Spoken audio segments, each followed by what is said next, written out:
நல்லாண்டவரே, உம்மை நாங்கள் துதிக்கிறோம், உம்மை ஸ்தோத்திரிக்கிறோம் ஆண்டவரே. இப்பொழுது கூட சற்று நேரம் உம்முடைய வார்த்தைகளை தியானிக்கும் போது இந்த வார்த்தை மூலமாக என்னோடு பேசும், எங்களோடு பேசும். இந்த நேரத்தை ஒரு மோட்சமாக்கி தாரும். நீர் பேசும் ஆண்டவரே, நாங்கள் கேட்கிறோம். இயேசு மூலம் கேட்கிறோம் அன்புள்ள பிதாவே, ஆமென். அல்லேலூயா. கர்த்தருக்கு மகிமை உண்டாவதாக. நம்முடைய வாழ்க்கையிலே நாம செய்யக்கூடிய செயல்களினாலே 4 பேர் திருந்தணும். அது ரொம்ப முக்கியம். நம்மளாலே 4 பேர் கெட்டு போகக்கூடாது. இந்த உலகத்தில் அது ரொம்ப முக்கியமானது. ஆண்டவருடைய பிள்ளைகள் நம்முடைய ஒவ்வொரு செயல்களை எல்லாரும் கவனித்துக் கொண்டிருக்கிறார்கள். மற்றவர்கள் எப்படியோ தெரியாது, ஆனால் ஆண்டவருடைய பிள்ளைகளை மற்றவர்கள் கவனித்துக் கொண்டிருக்கிறார்கள். ஆகவே நம்முடைய செயல்கள் அனைத்திலும் ஆண்டவருக்கு பிரியமானதாக இருக்கும் போது, குறிப்பாக அதை நாம் நிதானமாக நாம் செயல்படுத்தும் போது, பொறுமையோடு செயல்படுத்தும் போது, யோசனையோடு செயல்படுத்தும் போது, ஜபத்தோடு செயல்படுத்தும் போது, இவைகள் 4 பேருக்கு நன்மைகளை கொண்டு வரக்கூடியதாக இருக்கும். நம்மளால பார்த்து ஒரு 4 பேர் திருந்துறாங்கன்னா அதுதான் அதிசயம், அதுதான் உண்மை. அப்படிதான் இருக்கணும். நம்மளுடைய செயல்களை பார்த்து 4 பேர் கெட்டு போக கூடாது. சொல்ல முடியுமா? உங்களை என்னை பார்த்து ஒரு குருவானவர் இருந்தார். ராத்திரி நேரம் அவர் தன்னுடைய வீட்டினுடைய அறையிலே ராத்திரி நேரமானாலும் ஒரு புத்தகத்தை படித்துக் கொண்டிருந்தார். அப்பொழுது ஒரு திருடன் மெதுவாக உள்ளே நுழைகின்றார். நுழைந்து கொஞ்சம் இருளோடு இருக்கிற அறை, ஆனா அவர் உள்ளே ஒரு புத்தகத்தை படித்துக் கொண்டிருக்கிறார். அவர் கத்தியை தூக்கி கொண்டு இதுவாக உள்ளே போகிறார். போய் அவர் கழுத்துல கத்தியை வைத்து, நான் உங்க வீட்டுல திருட வந்திருக்கிறேன், என்னென்ன எங்கெங்க இருக்குதோ அதையெல்லாம் சொல்லிவிடுங்கள் என்று சொல்றார். அவரு அவசரப்படல, பொறுமையோடு இருக்கின்றார். அப்பொழுது சொன்னாரு, உனக்கு என்ன வேணுமோ நீ வந்த வேலையை முடித்து கொண்டு போ. இல்லை, எனக்கு பணம் வேண்டும், அதுக்காக தான் வந்தேன். நீ கஷ்டப்படாத, நீ எங்கேயும் தேடாத, நான் சொல்லுறேன், இந்த இடத்துல கொஞ்சம் பணம் இருக்குது, அதை எடுத்துக்கொண்டு போ. அவன் போகுனா அந்த பணத்தை எடுத்து அவன் வெளியே செல்லும் போது, தம்பி ஒரு நிமிஷம், போகிற ஒரு 500 ரூபாய் மட்டும் பணத்தை வச்சுட்டு போ, மற்றதெல்லாம் நீ எடுத்துட்டு போ. ஏன்னா நாளைக்கு இந்த வீட்டினுடைய வரி கட்ட வேண்டும். ஆகவே நான் வாக்கு கொடுத்து விட்டேன், நான் வரி கட்டுகிறேன் என்று. அதனால அந்த வரியை மட்டும் கட்டுவதற்கு எனக்கு பணத்தை வைத்து விட்டு அவருடைய பணத்தை திருடங்கிட்ட இவர் கெஞ்சி கொண்டு இருக்கிறார். எவ்வளவு பொறுமையா பேசுறாரு பாருங்க. அவனுக்கு ஆட்சியம், என்னடா நான் திருட வந்திருக்கிறேன், கத்தியை எடுத்து அவர் கழுத்து மேல வச்சிருக்கிறேன், இந்த அளவுக்கு பதட்டப்படல.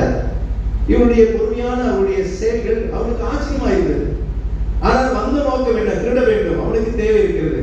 எல்லாவற்றையும் எடுத்து விட்டு அவருடைய பேச்சுபடியா 500 ரூபாய் மட்டும் வச்சுக்கிட்டு அவன் போயிட்டான். நாட்கள் கடந்தது. அரசாங்கத்திலிருந்து குருவுக்கு அழைப்பு வந்தது. குருக்கு ஆச்சரியம், நம்மளை கூப்பிடுறாங்க. அவர் போற போனா ஒரு நாள் திருடன் அங்கே நின்று கொண்டிருக்கிறான். அப்பொழுது என்ன நடந்திருக்கிறது என்றால், திருடன் ஏதோ ஒரு வீட்டில் மறுபடியும் திருடும் போது மாட்டிக் கொண்டிருக்கிறான். அப்பொழுது யாருடைய வீட்டில் எல்லாம் திருடினேன் என்று சொல்லி அவர் ஒரு நாள் வாக்குமூலம் கொடுக்கும் போது, இவருடைய வீட்டை குறித்தும் அவர் சொல்லியிருக்கிறனால இவரை கூப்பிட்டு அவர் விசாரிக்கும்படியாக அழைத்தார்கள். அப்பொழுது அந்த காவல்காரர் கேட்கிறார் குருவை பார்த்து, உங்க வீட்டுல இருந்து அவன் திருடனானா அப்படின்னு. அப்பா சொன்னாரு, அவன் திருட வரல, அவன் தேவைக்காக வந்தான், நான் தான் கொடுத்து அனுப்புனேன் அப்படின்னு சொன்னார். அவருக்கு ஆச்சரியமா இருந்தது, திருடனுக்கு ரொம்ப ஆச்சரியமா இருந்தது. நான் திருடிக்கு வந்திருக்கிறேன், ஆனா இவர் என்ன சொல்றாரு, நான் தான் கொடுத்தேன் வேற அப்படி சொல்றாரு சொல்லி அவருடைய மனசெல்லாம் அப்படியே மென்மையாய் மாறி போனது. இப்படிப்பட்ட ஒரு மனிதரை நான் இது வரைக்கும் பார்த்ததில் என்று யோசிக்க ஆரம்பித்தான். ஆனால் அவன் செய்த காரியங்களுக்காக தண்டனை கிடைத்தது.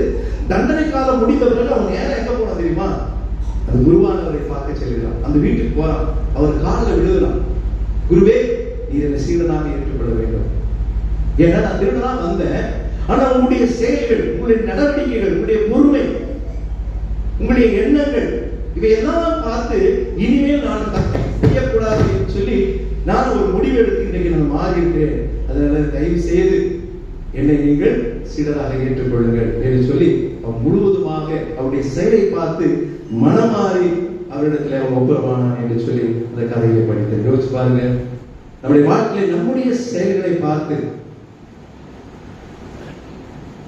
மாறாங்களா, இல்ல உங்களுடைய செயல்களை பார்த்து இன்னும் ரொம்ப அதிகமாக, இன்னும் கோபக்கூடியவர்களாக, இன்னும் விரோதமாக, இன்னும் கெட்டவர்களாக மாறிக்கொண்டிருக்கிறார். யோசிப்பு. ஆண்டவருடைய பிள்ளைகள் மற்றவர்களுக்கு உகந்த ஒரு சாட்சிகள் என்பதை நாம் மறந்துவிடக்கூடாது. சரி, இது 3வது ஞாயிற்றுக்கிழமை. நான் உங்களுக்கு ஏற்கனவே அறிவித்தபடி ஒவ்வொரு 3வது ஞாயிற்றுக்கிழமையும் பாவ பட்டியலில் இருந்து ஒவ்வொரு பாவத்தை குறித்து நான் உங்களுக்கு சொல்லிக் கொண்டு வருகின்றேன்.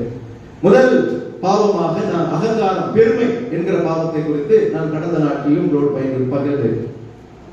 இரண்டாவதாக அறியாமை என்கிற பாவத்தை குறித்து நான் உங்களோடு பகிர்ந்தேன். மூன்றாவதாக அவிசுவாசம் ஒரு பாவம் என்பதை குறித்து நான் உங்களோடு பகிர்ந்து கொண்டேன். கடந்த மாதத்திலே 3வது ஞாயிற்றுக்கிழமையிலே அசட்டை ஒரு பாவம். இந்த லிஸ்ட் எல்லாம் நமக்கு ஒரு ஆச்சரியமா இருக்கும். நம்ம கொலை, கொள்ளை, திருடு, இவைகள் தான். நேற்று போன வாரத்தில் கூட பாஸ்டர் பேசும்போது இந்த காரியத்தை குறித்து பேசினார். இல்ல ஒரு பாவ லிஸ்ட் பார்த்தா நம்ம வேற என்னென்னமோ யோசித்து கொண்டிருக்கிறோம். இதெல்லாம் நம்முடைய லிஸ்ட்ல இருக்காது. அதையெல்லாம் இந்த நாட்டிலே நாம் மீண்டும் நினைவுபடுத்திக் கொள்ள வேண்டும். அகங்காரம், பெருமை ஒரு பாவம், அறியாமை என்பது ஒரு பாவம், அவிசுவாசம் என்பது ஒரு பாவம், அசட்டை பண்ணுவது ஒரு பாவம். இதெல்லாம் பாவம் என்பதை நாம் அறிந்து கொள்ள வேண்டும். இன்றைக்கு அதனுடைய வழியாக 5வது பாவமாக இன்றைக்கு அவசரம் என்கிறது ஒரு பாவம். அவசரமாக சில நேரத்தில் செயல்படுகிறோமே, அது பாவம். எப்படி பாஸ்டர் அவசரமாக செயல்படுவது எப்படி பாவமாகும்? ஆண்டவருடைய பிள்ளைகள் அவர் எப்படிப்பட்டவர் என்பது வேதம் சொல்கிறது. ஆண்டவர் எல்லாவற்றிலும் பொறுமையோடு அவர் வாழ்ந்தார் என்று வேதத்தில் வாசிக்கிறோம். அவரை பின்பற்றுகிறனா நாமும் ஒரு சாந்த குணமுள்ளவர்களாக பொறுமையோடு எந்த ஒரு காரியத்தை நீங்க அவசரமாக செயல்படுத்தினா அது அதனுடைய காரியங்கள் நன்மையாவே இருக்காது. ரொம்ப யோசித்து. அதனாலதான் இன்னையுடைய தியான வார்த்தையாக நான் உங்களுக்கு வேத வசனம் அனுப்பும் போது அதை போட்டு நீங்க பார்த்துருப்பீங்க. 1 கொரிந்தியர் 2ஆம் அதிகாரம் 15ஆம் வசனத்துல ஆவிக்குரியவன் எல்லாவற்றையும் ஆராய்ந்து நிதானித்திருக்கிறார். நாம் ஆவிக்குரியவர்கள். அப்போ நாம் ஒவ்வொரு காரியத்தையும் அவசரமாக செயல்படுத்த முடியாது. ஒரு ஸ்கூலுக்கு நீங்க பிள்ளைகளை அனுப்பணும்னா அதுல நீங்க அவசரத்தை காட்டணும். கண்டிப்பா அவசரம். ஆனா அதற்கு முன்பதாக நீங்க அதற்கான ஆயத்தங்களை நீங்க என்ன பண்ணிருக்கணும்? முன்னாடியே பொறுமையோடு செயல்படுத்தணும். அப்படி பண்ணீங்கன்னா உங்களுக்கு அவசரத்துக்கு வேலை இல்லை. அப்ப அவசரம் என்பது பாவமாக வேதத்திலே சொல்லப்படுகிறது. இந்த அவசரத்தினாலே பாவம் செயல்பட்ட ஒரு சிலரை குறித்து தான் இன்றைக்கு நான் உங்களோடு பகிர்ந்து கொள்ள ஆசைப்படுகின்றேன். வேதம் சொல்கிறது சங்கீதம் 67:4 நிதானமாய் நியாயம் தீர்க்கிறவர் நம்முடைய ஆண்டவர். அவர் எப்படி நியாயம் தீர்ப்பாரா? அவருக்கு அவசரம் கிடையாது. ரொம்ப ஒண்ணு இல்ல. நம்ம சங்கீதம் மாறி வாசிக்கிறோம்ல. 95ஆம் சங்கீதம், 96ஆம் சங்கீதம். அதுல 96ஆம் சங்கீதத்துல 10ஆம் வசனத்தை வாசிங்க. கர்த்தர் ராஜரீகம் பண்ணுகிறார், ஆகையால் உறுதிப்பட்டிருக்கும். நல்ல கவனிக்க, ஜனங்களை நிதானமாய் நியாயம் தீர்ப்பார் என்று ஜாதிகளுக்குள்ளே சொல்லுங்கள் என்று சொல்றார். நம்முடைய ஆண்டவர் நிதானமானவர். அவரை சிலுவையில் அறையும் போது கூட அவர் எந்த விதத்திலும் அவசரப்பட்டு தன்னுடைய வார்த்தைகளை அவரு விடவே. இன்னைக்கு நமக்கு அவசரம் ஒரு பெரிய பாவமாய் மாறிவிடுகிறது. ஏன்னா இது தெரியாம நாம் செய்யணும். நீங்க எந்த ஒரு ஆண்டவருடைய பிள்ளைகள் எதற்கு அவசரம்? எந்த ஒரு காரியம், சின்ன காரியமா இருக்கட்டும், பெரிய காரியமா இருக்கட்டும், யோசிங்க. ஆண்டவர்கிட்ட கேளுங்க, இது நல்லதா கெட்டதா, இதை செயல்படுத்தலாமா? எல்லாமே நீங்க கேட்டு செய்யும் போது அதுல ஆசீர்வாதங்கள் உண்டு. இல்லைன்னா அது சாபமாக மாறிவிடும். இங்க 4 பேருடைய படத்தை போட்டிருக்கிறேன். லெஃப்ட் டு ரைட் கொஞ்சம் சொல்லுங்க, அதை பார்த்தா உங்களுக்கு புரியுதா? ஃபர்ஸ்ட் படம் யாரு? அப்ப ஜோடியாவே சொல்லுங்களேன். ஏன் தனியா பிரிக்கிறீங்க பாவாவை? ஆதாம் ஏவாள். ரைட் சைடுல மேல சொல்லுங்க, அவங்கதான் ஆபிரகாம் சாரா. ஓகே. கீழே லெஃப்ட்ல லோத்து.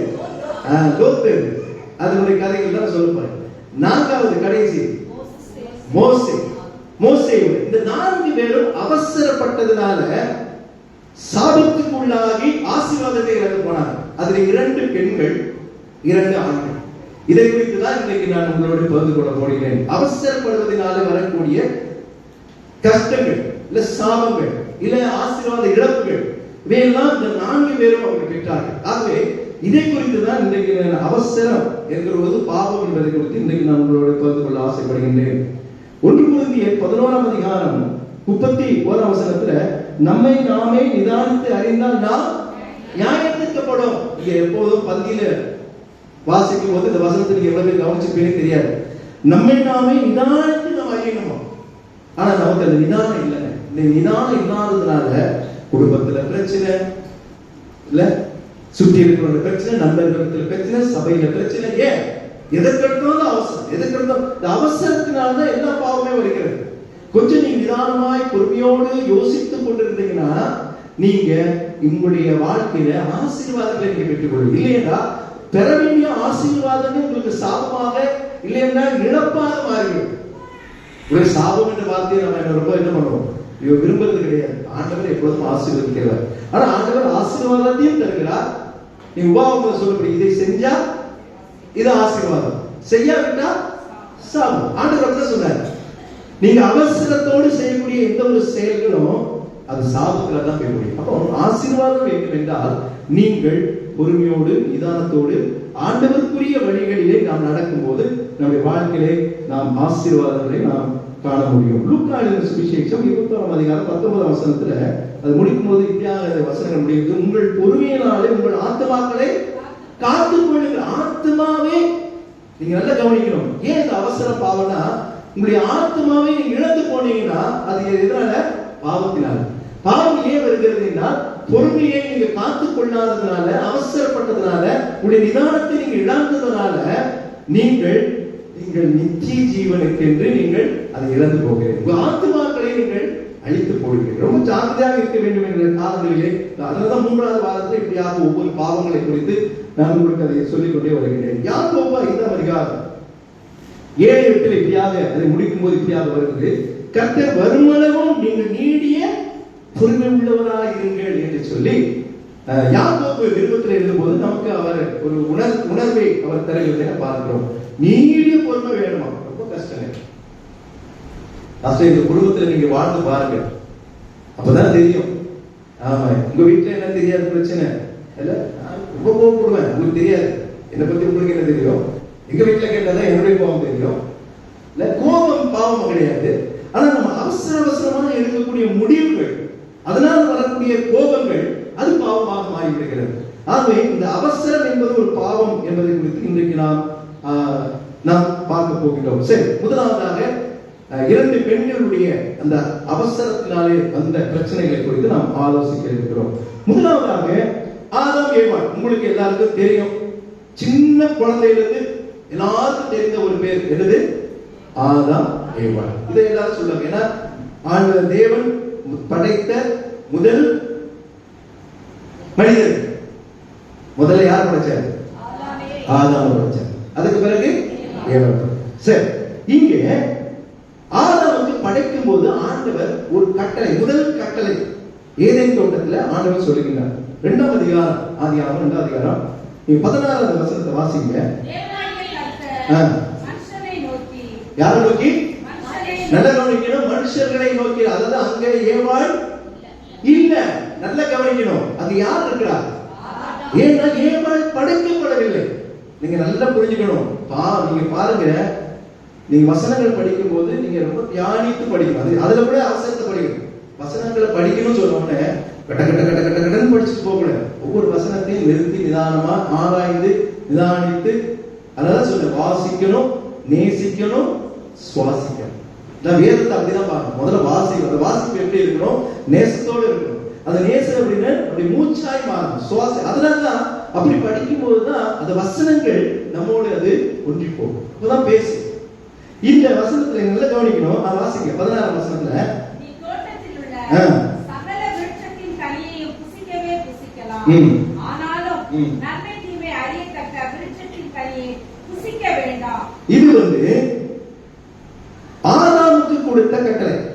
அப்ப ஏவாள் கிடையாது. அப்ப ஏவாள் இடத்துல யார் சொல்லியிருப்பாங்க? ஆதாம் தான் சொல்லியிருப்பாங்க. இப்போ பிசாசு யார் இடத்துல வந்திருக்கணும்? நியாயமா யார் முதல் படைப்பு? ஆதாம் இடத்துல வந்திருக்கணும். ஆனா பிசாசு யார் இடத்துல வந்தா? எப்படி பாருங்க, பிசாசு தந்திரம் உள்ளது.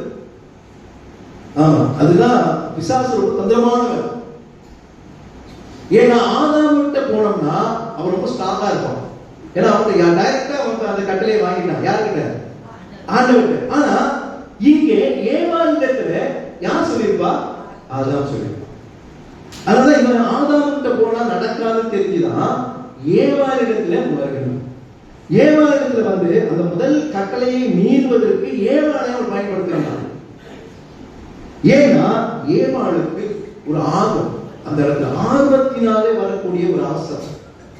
ஆர்வம் அதிகமாயிடுச்சுன்னா அவசரம் வரும். அதுக்காக ஆர்வமா இந்த ஒரு காரியத்துல ஆர்வம் பண்ணணும். ஆனா உங்களுடைய ஆர்வம் அவசரமா முடியக்கூடாது. அந்த அவசரத்தினால வரக்கூடியதுதான் இங்க பிரச்சனை. என்ன நடக்குது? இந்த பிசாசு ஏவாளை அங்க வஞ்சிக்கிறதை நம்ம பார்க்கிறோம். இந்த 2ஆம் அதிகாரம் 22ஆம் வசனத்துல நீ வாசிங்க. அதற்கு கட்டளைக்கு பிறகுதான் இங்க ஏவாளை அங்க படைக்கிறதை பார்க்கிறோம். 22ஆம் வசனத்துல விலாயெலும்பை மனுஷியாக உருவாக்கி கொண்டு வந்தார். அப்படி படைச்சு அழகா கொண்டு வந்தார்.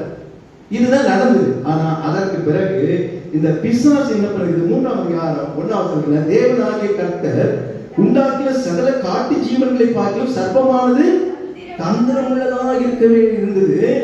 அது நைசா ஏவாளை நோக்கி என்ன சொல்லிச்சு தெரியுமா?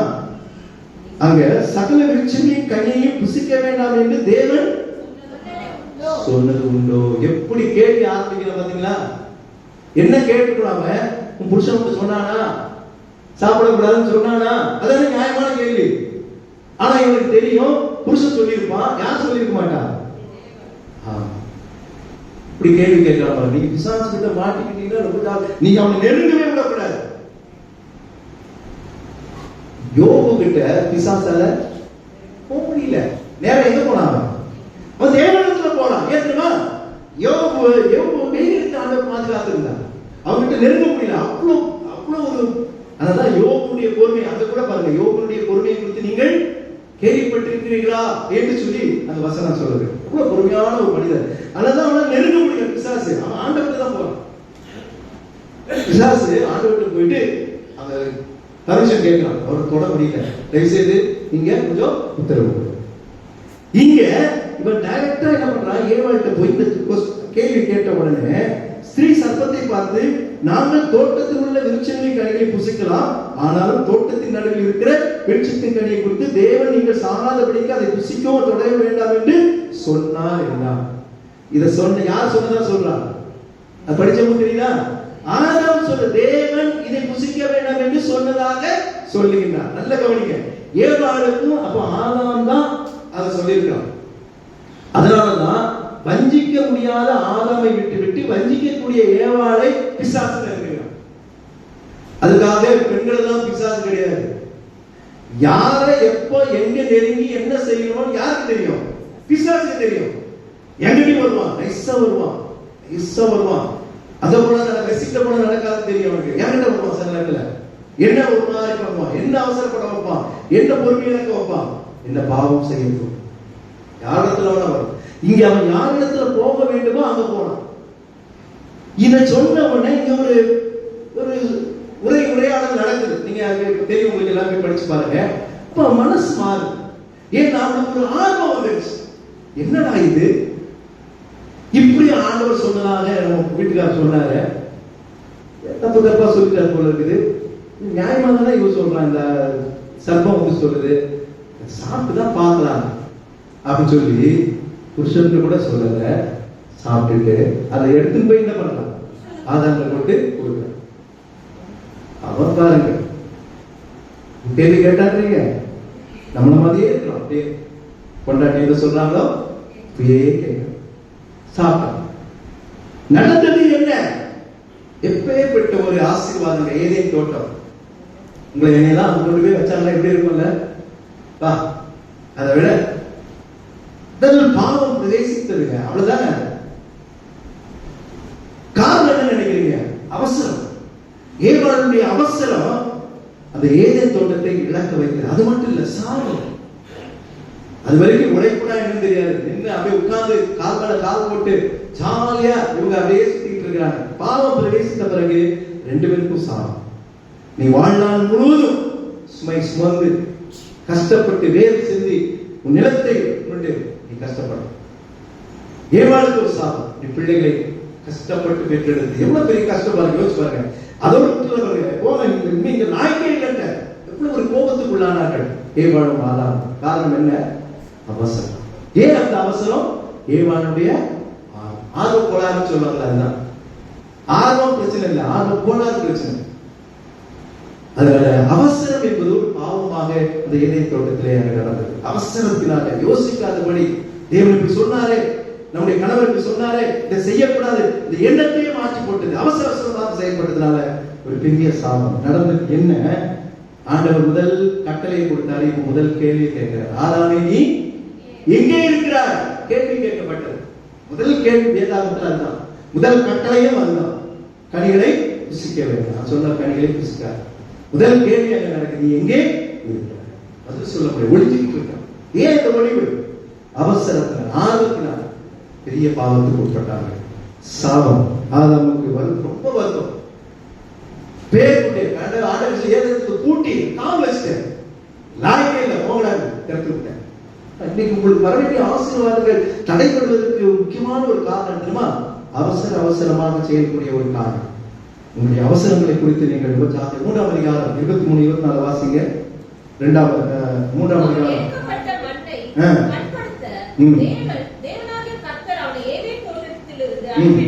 எப்படி மனசு வந்துருப்பாங்க, அவர் தாங்க படைச்சாரு, அவருக்கு ஆசையா அனுப்புறதுக்கு. ஆனா அவர் பேச்சு கேட்கல, அவசரப்பட்டு 2 பேரும் அந்த தவறு செஞ்சதுனால, பாவம் செஞ்சதுனால என்ன நடந்தது? என்ன அத்தர் அவனை ஏதேன் தோட்டத்திலிருந்து அனுப்பிவிட்டார். அவர் மனுஷனை இங்க துரத்தி அனுப்பிவிட்டார். ஒரு ஏற்றுக்கொள்ளக்கூடிய வார்த்தைங்க. இன்னைக்கு ஆண்டவர் என்ன பண்ணிட்டார்? துரத்தி விட்டாருன்னா இப்போ அவ்வளவுதான்.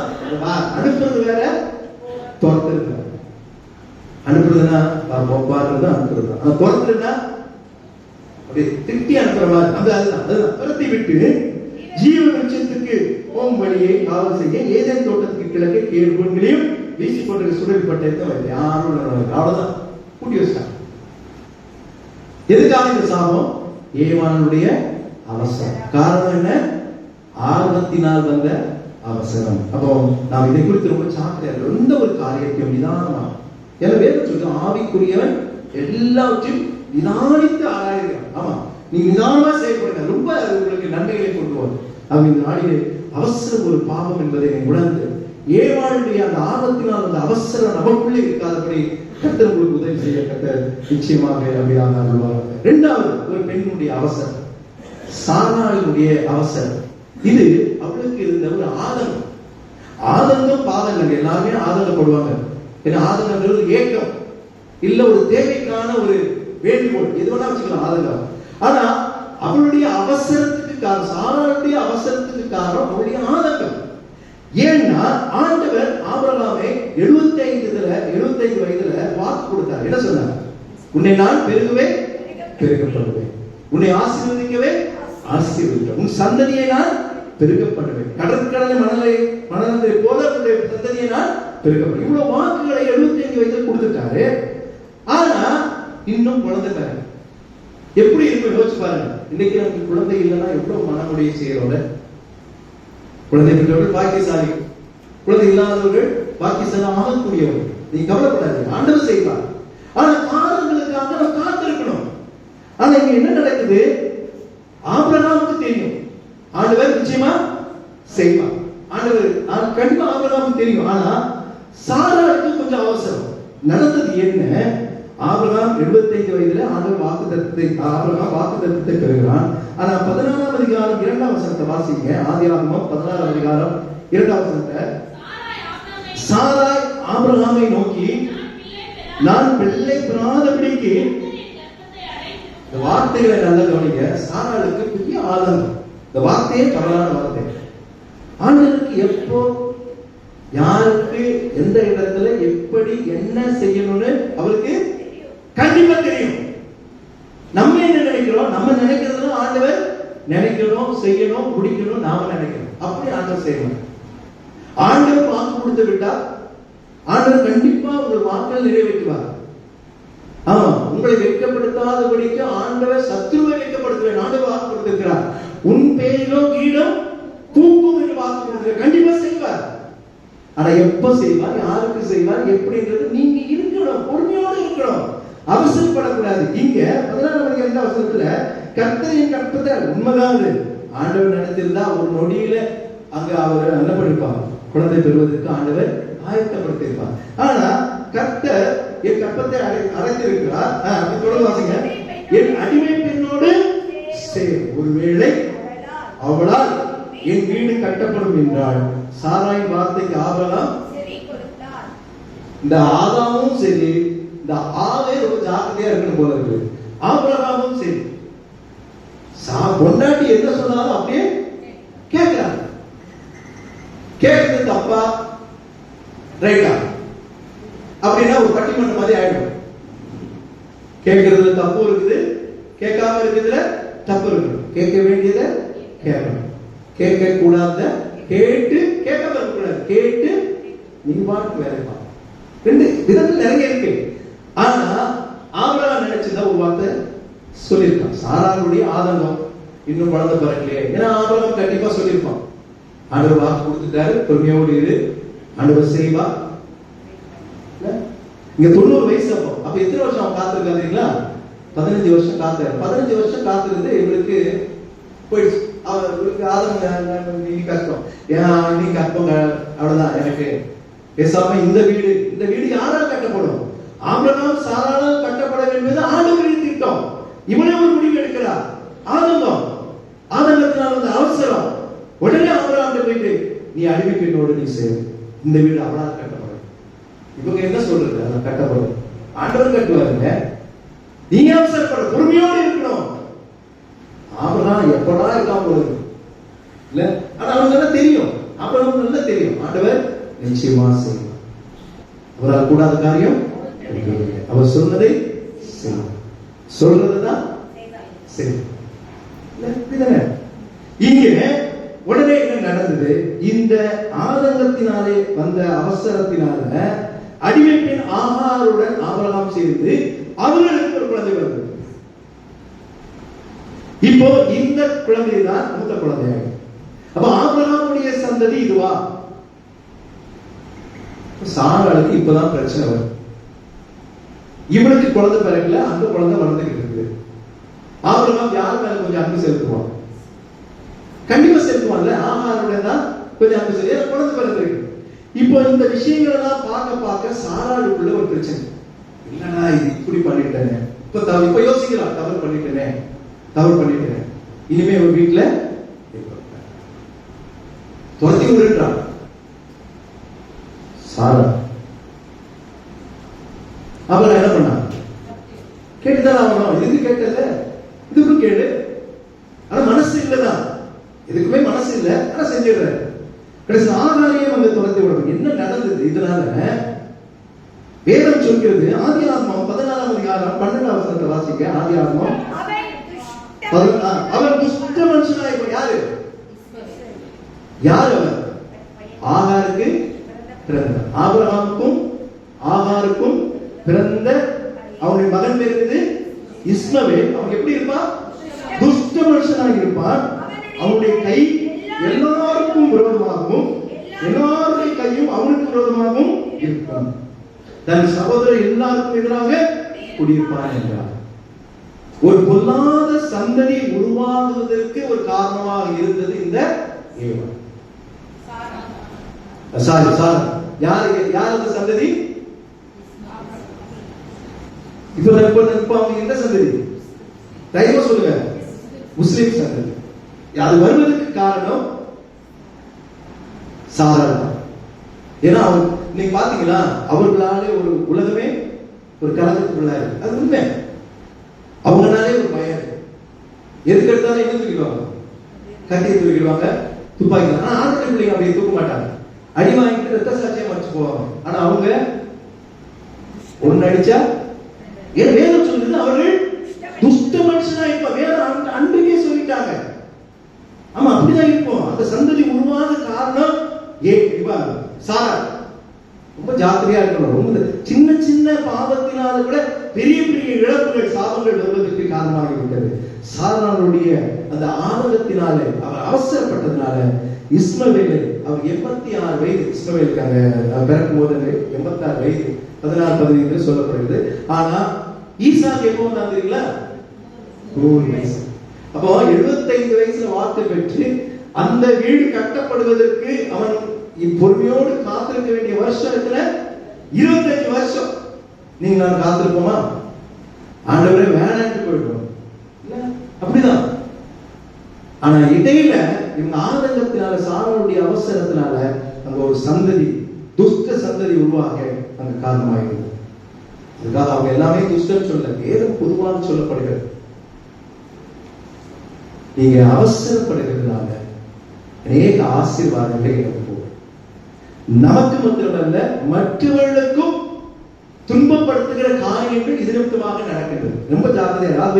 இரண்டு பெண்கள், ஏவாளுடைய அவசரம் ஆர்வத்தினாலே, சாராளுடைய அவசரம் ஆதங்கத்தினாலே, இந்த இரண்டு நாளே சாபத்துக்குள்ளாகி அவர்கள் ஆசீர்வாதங்களை இழந்து போனதை நாம் பார்க்கிறோம். சரி, இப்பொழுது மூன்றாவதாக, நான்காவதாக இரண்டு பேரை நான் சுருக்கமாக சொல்லி என்னுடைய நேரத்துக்குள்ள நான் முடிக்கின்றேன். மூன்றாவது ஒரு லோத்தினுடைய ஒரு அவசரம். இந்த காரியமும் உங்களுக்கு தெரியும். ஆபிரகாமுடைய சகோதரன் யாரு?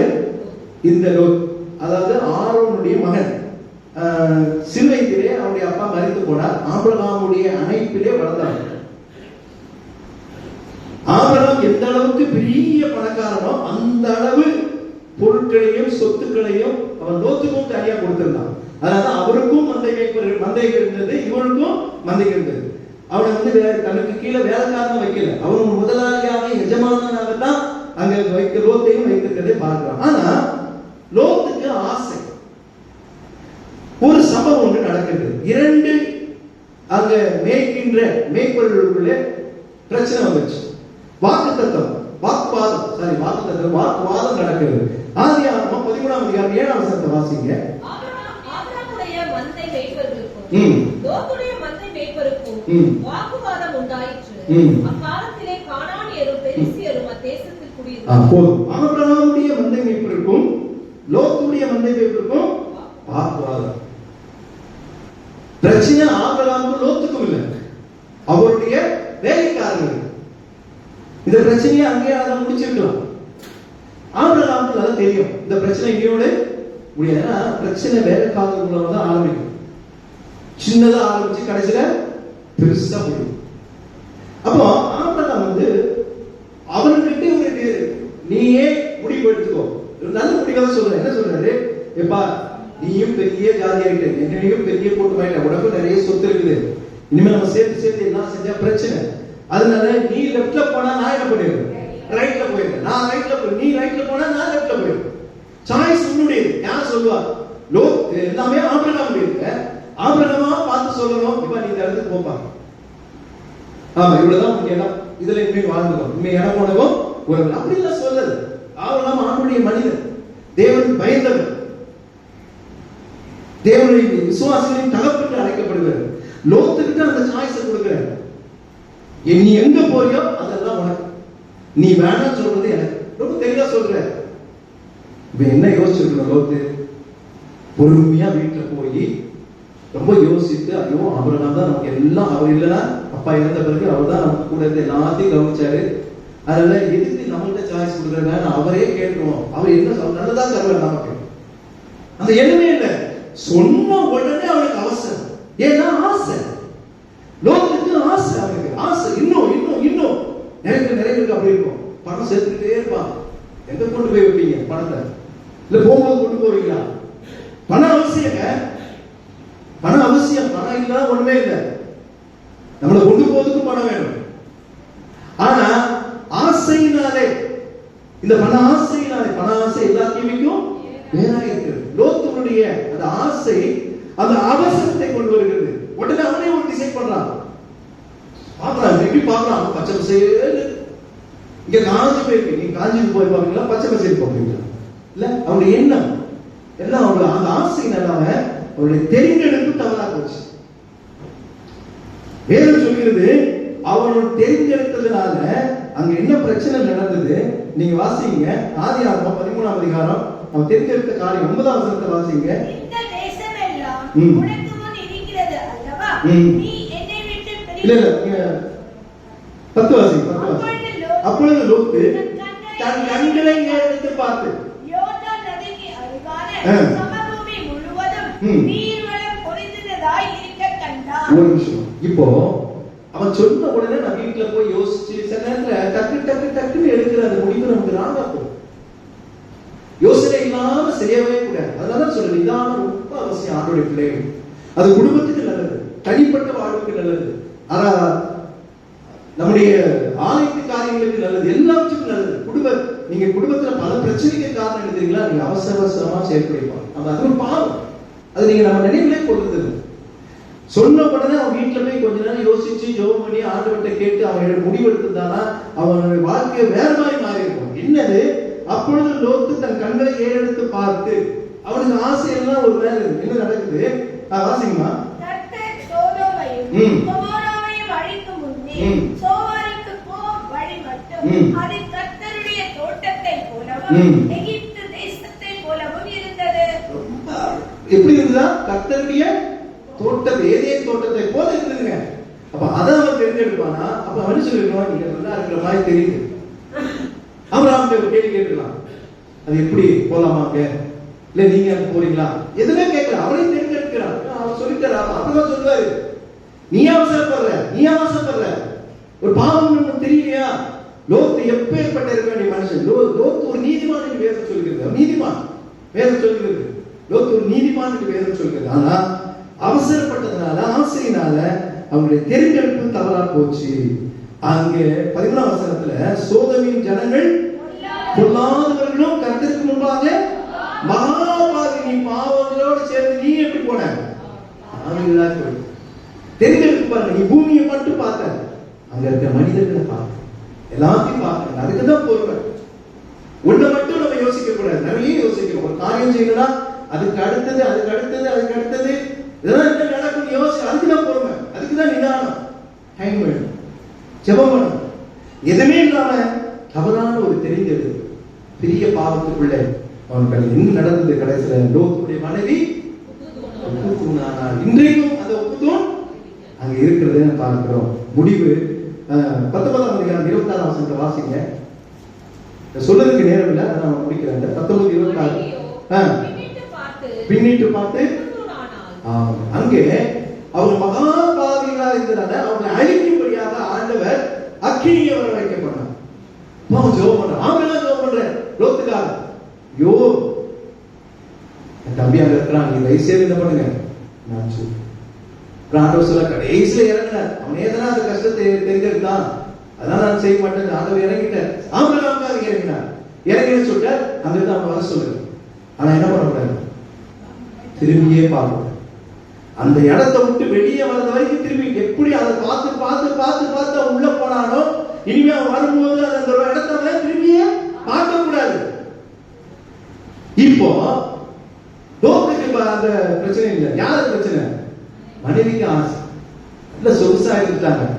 அவங்களுக்கு ஆட்களை பத்தி பிரச்சனை இல்லை, இடத்தை பற்றி தான் பிரச்சனை. இவ்வளவு பெரிய இடத்தை விட்டுட்டு வரணும்னு என்ன பண்ணாங்க? திரும்பி பார்த்தா உப்பு தூணாங்க, ஆசீர்வாதத்தை இழந்து போனாங்க. அதற்கு பிறகு உங்களுக்கு தெரியும், பெரிய பெரிய தவறுகள் தான் அதற்கு பிறகு நடந்ததை பார்க்கிறோம். ஆகவே இந்த நாளிலே நம்முடைய அவசரத்தினாலே, நாம் அந்த ஆசையினாலே நாம் பாவம் செய்யும் போது நம்முடைய ஆசீர்வாதத்தை இழந்தோம். கடைசியாக ஒரு சம்பவத்தை சொல்லி முடிக்கிற இன்னொரு ஒரு சம்பவம், மோசேயுடைய அவசரம். இது எதனால வருது தெரியுமா? ஆத்திரத்துல, கோபத்தினால. கோபம் பாவம் அல்ல. இயேசு கோபப்பட்டா, இயேசு சவுக்கை உண்டு பண்ணி என்ன பண்ணார்? யாரையும் அடிக்கல. ஆண்டவர் சவுக்கை உண்டு பண்ணி ஆள் மேலதான் அடிக்கல, பறவைகள் தான் அடிக்கல. எடுத்தார், சாட்டையை வீசினார். ஆனா யாரையும் அவரு துன்புறுத்தல. கோபத்தினாலே நாம் என்ன பண்ணக்கூடாது? பாவம் செய்யக்கூடாது. கோபம் பாவம் அல்ல, கோபம் போட்டாலும் பாவம் செய்யாது. ஆனா இங்க என்ன தெரிஞ்ச வரைக்கும் மோசே செஞ்சது பாவமே அல்ல, இது கோபமே அல்ல. ஏன்னா இஸ்ரவேல் ஜனங்கள் அவ்வளவு பண்ணாதவர்கள். இவ்வளவு என்ன மாதிரி கொஞ்சமாவது இறக்கமான நம்ம கிட்ட இருக்கும். அட்லீஸ்ட் ஒரு 10% ஒவ்வொரு இடத்துல எங்கேயோ கொஞ்சம் ஒட்டிக்கிட்டு இருக்கும், கண்டிப்பா இருக்கும். ஆனா இஸ்ரவேல் ஜனங்களுக்கு 1% கூட இறக்கமே கிடையாது. அவங்களுக்கு வேண்டியது ஆண்டவரிடத்துல நன்மை, லாபம், நஷ்டத்துக்கு இருக்காங்க. இப்படிதான் அவங்க இருக்காங்க. இங்க மோசேயுடைய அந்த அவசரத்துக்காக, அந்த ஆத்திரத்துக்கு காரணம் என்ன தெரியுமா? இஸ்ரவேல் ஜனங்கள் தண்ணி வேணும் எப்ப பார்த்தாலும் என்னென்னமோ கொடுத்தாங்க. சாப்பாடு ஆண்டவர் காளையை வரவேற்று கொடுத்தார், மன்னாவை கொடுத்தார். மன்னாவுடைய சுவையெல்லாம் நீங்க வார்த்தையால சொல்ல முடியாது. எப்ப தண்ணி வேணாலும் தண்ணி கிடைச்சு, எல்லாமே கிடைச்சிருக்கு. அவருக்கு ஆபத்து வரும்போது அந்த ஆபத்துல ஆண்டு விடுதலை கொடுத்தார். ஆனா அடிமைகளா இருந்தவர்களை ஆண்டவர் விடுதலை கொடுக்க முடியாத மோசையை கொண்டு போனார். ஆனால் ஒவ்வொரு நிலையிலும் இவர்கள் எதிர்த்து பேசி ஆண்டவரே இருந்தாங்க. ஆண்டவருடைய ஊழியக்காரரை மோசையை ஆரோக்கியம் அவர் இருந்தார். பெரிய பாவத்துக்குள்ளான இதனால என்ன நடந்தது? இவங்க பேச்சு ஆண்டவர்கிட்ட கேட்கிறான், இப்ப ஆண்டவரே இந்த ஆண்டவரே உயிரை வாழ்ந்துறாங்க, இவங்க ரொம்ப மோசம் ஆண்டவரே இருந்தார். தண்ணி கேட்கிறாங்க, ஏதாவது செய்யும். ஆண்டவர் உடனே செஞ்சுட்ட. என்ன சொன்னாரு? நீ கண்மலை பார்த்து பேசுங்க. இவன் கோபத்துல ஆண்டவருடைய வார்த்தையை என்ன பண்ணல? கவனிக்கல. வார்த்தையை கவனிக்கல. ஏன்னா இதுக்கு முன்னாடி ஒரு சம்பவம் நடந்தது. அப்போ கண்மலையை பார்த்து அடின்னு சொன்னாரு. அடிச்ச உடனே தண்ணி வந்தது. இப்ப என்ன சொல்ற? நீ கண்மலை பார்த்து ஓலை எடுக்க சொன்ன. ஓலை எடுத்துக்கொண்டுதான். ஓலை எடுத்துக்கொண்டு நீ கண்மலை பார்த்து பேசு. என்ன பேசணும்? தண்ணி வா. இந்த படத்துல காட்டுவாங்க, தண்ணி வா அப்படின்ற மலையில என்ன வந்துடும்? தண்ணி வந்துடும். ஆண்டவர் செய்வாருங்க. உங்களுக்கு நடக்கக்கூடிய அதெல்லாம் நடக்கணும்னா நீங்க சொல்லி பாருங்க. கையில ஆண்டவரை நீங்க போதா வைத்துக் கொள்ளுங்க. பேசுங்க ஆண்டவர்கிட்ட, அடிச்சிடாதீங்க. பேசுங்க ஆண்டவர்கிட்ட. பேசுனீங்கன்னா ஆண்டவர் செய்யும். மோசே கோபப்பட்டான்.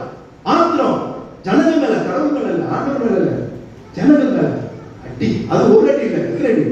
இந்த அடி. அவ்வளவு கோபம். பாருங்க, வேற வசனங்கள்லாம் படிக்கும் போது ஆச்சரியமா இருக்கு. தண்ணி எப்படி வந்துச்சா? படிக்காத வாசல்ல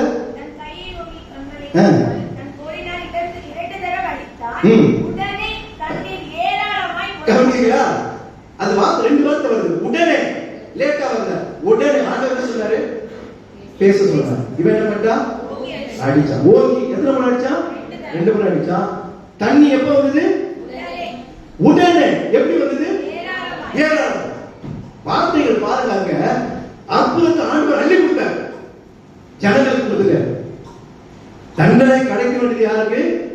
ஜனங்களுக்கு கிடைக்கணும். நியாயமா தண்ணியே இல்லாம அவங்க சாகடிச்சிருக்கணும். ஆனா உடனே வந்துச்சு. தாகத்தை லேட் பண்ணல, உடனே வந்தது, தாராளமா வந்தது, குடிக்க வச்சுட்டு இவங்களை பார்த்து சொல்றாரு, இனி அந்த தேசத்தை நீங்க கொண்டே போக மாட்டீங்க. கடைசியில மோசே என்ன பண்ணாரு? பார்க்கதான் செஞ்சாரு. அவ்வளவுதான். கானான் தேசத்துக்குள்ள போகல. 2 பேர் தான் போனாங்க, யோசுவாவும் காலேபும். அந்த ஜனங்களும் போகல. கொண்டு போக அழைக்கப்பட்ட மோசையும் உள்ள போகல. நான் அதான் அடிக்கடி சொல்லுவேன், சிறியவர்கள் செய்கிற தவறு, சிறியவர்கள் செய்கிற பெரிய தவறு சிறியதாக இருக்கும். ஆனா பெரியவர்கள் செய்கிற சிறிய தவறு பெரியதாக இருக்கும். நாமெல்லாம் பெரியவங்க. சின்ன சின்ன தப்பு கூட பெரியதாக காணப்படும். ரொம்ப ஜாக்கிரதையா இருக்கு. சின்ன பிள்ளைங்க செய்கிற பெரிய தப்பு கூட சாதாரணமா போயிடும். மோசே செஞ்சது சின்ன தப்பு தான், ஆனா செய்தவர் பெரியவர். பெரிய மோசே அது செஞ்சதுனால ஆண்டவருடைய கோபத்துக்குள்ளானது. அப்போ அவசரம் இன்றைக்கு ஒரு பாவமாக நாம் ஏற்றுக்கொள்ள வேண்டும். ஆகவே 2 பெண்கள், ஏவாளுடைய அவசர ஆர்வத்தினாலே, சாராளுடைய அவசர ஆதகத்தினாலே, 2 ஆண்கள், லோத்தினுடைய அவசரம் ஆசையினாலே, மோசேயுடைய அவசரம் ஆத்திரத்தினாலே. ஆக இந்த பாவங்கள் செய்வதற்கு பாவமாக தான் எடுத்துக்கொள்ளப்பட வேண்டும். மோசே பாவம் செஞ்சான்னு நான் சொல்ல மாட்டேன், ஆனா தவறு செஞ்சுட்டான், அவசரப்பட்டான். ஆதம் கோபம், அதனால அவருடைய வார்த்தை மீறி போனது பாவம் இல்லை. ஆண்டவர் வார்த்தைக்கு கீழ்ப்ப பேசுனா நீங்க அடிச்சிட்டீங்கன்னா அவருடைய வார்த்தையை நீங்க மீறி போனீங்க. கர்த்தர் பெரிய தண்டனை கொடுத்தார். செஞ்சது சின்ன தப்பு, ஆனா பெரிய தண்டனை. ஏன்னா அவனுடைய லட்சியம் எல்லாம் ஜனங்களை கொண்டு போகணும், கானான் தேசத்துக்கு கொண்டு போகணும். முடியும். கர்த்தருடைய பிள்ளைகளே, மோசேக்கே அப்படின்னா உங்களை ஆண்டவர் சும்மா விடுவாங்க. நீங்க எல்லாம் நீங்க நிதானமா இருக்க கட்டளைப்படாது. அவசரம் 5ஆம் வயசுல 5வது வரைக்கும் தொடர்ந்து அது அவசரம் என்பது ஒரு பாவம். அதனால ஆண்டவர்கிட்ட கேளுங்க, ஆண்டவரே எனக்கு எல்லா வச்சும் பொறுமையோடு, என் குடும்பத்துக்கு பொறுமை வேணும், எனக்கு நான் போகிற பணி செய்கிற இடத்துல எனக்கு பொறுமை வேணும், நிதானம் வேணும். அவசரமா எடுக்கிற முடிவு, எந்த ஒரு முடிவையும், ஏதோ ஒரு தேவைகளை, ஒரு காரியங்களை செய்யும் போது பொறுமையோடு, ஜெபத்தோடு, உமக்கு இது பிரியமா, இது செய்யலாமா, அந்த ஒரு பொறுமையை நிதானத்தோடு நீங்கள். ஏன்னா வேதம் சொல்றது ஆவிக்குரியவர் எல்லாவற்றையும் நிதானித்து ஆராய்ந்து செய்யும். ஆண்டவர் அப்படிப்பட்டவர். ஆகவே நாங்களும் அப்படி இருக்க வேண்டும் என்று ஆண்டவர் விரும்புகிறார். ஆகவே யோபுவை போல ஒரு பொறுமை உள்ளவர்களாக, நிதானமுடையவர்களாக இருக்க ஆண்டவர் உங்களுக்கு உதவி செய்வார். ஆகவே அவசரம் ஒரு பாவம் என்பதை உணர்ந்து நாம் தொடர்ந்து அப்படிப்பட்டதான பாவத்துக்கு உட்படாமல் வாழ கர்த்தர் உங்களுக்கு உதவி செய்வார்.